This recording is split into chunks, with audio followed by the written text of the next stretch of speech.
ఈరోజు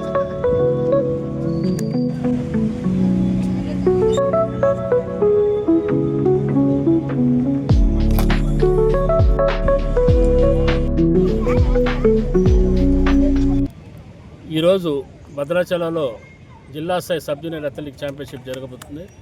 ఈ అథ్లెటిక్ మీట్లోంచి ముఖ్యంగా భద్రాచలంలో కండక్ట్ చేయడానికి గల కారణం ఏంటంటే, ఇక్కడ రూరల్ స్థాయిలో ముఖ్యంగా గిరిజనులు మంచి టాలెంటెడ్ అథ్లెట్స్ ఉంటారు.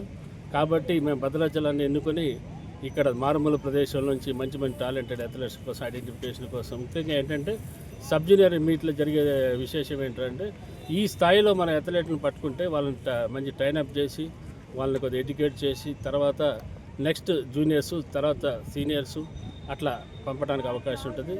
Next month 6th Jain stadium హన్మకొండలో జరిగే రాష్ట్ర స్థాయి అథ్లెటిక్ ఛాంపియన్షిప్కి 20 మందిని మేము ఇక్కడి నుంచి సెలెక్ట్ చేసి పంపుతాం.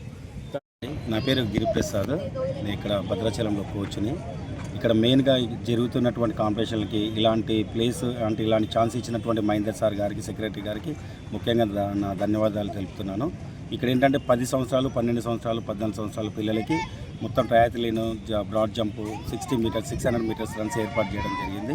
ఇక్కడ గెలిచిన వాళ్ళని జైన్ మన హన్మకొండలో ఉన్నటువంటి జైన్ స్టేడియంకి పంపించడం జరుగుతుంది. ఈ ముఖ్య అతిథిగా వచ్చేసి మా భద్రాచలం ఎస్ఐ స్వప్న మేడం గారు వచ్చేసి దీన్ని ప్రారంభించడం జరిగింది. మేడం గారికి ఈ గ్రౌండ్ ఇచ్చినటువంటి అందరికీ కూడా ప్రోత్సహించిన వారందరికీ కూడా ధన్యవాదాలు తెలుపుతున్నాను.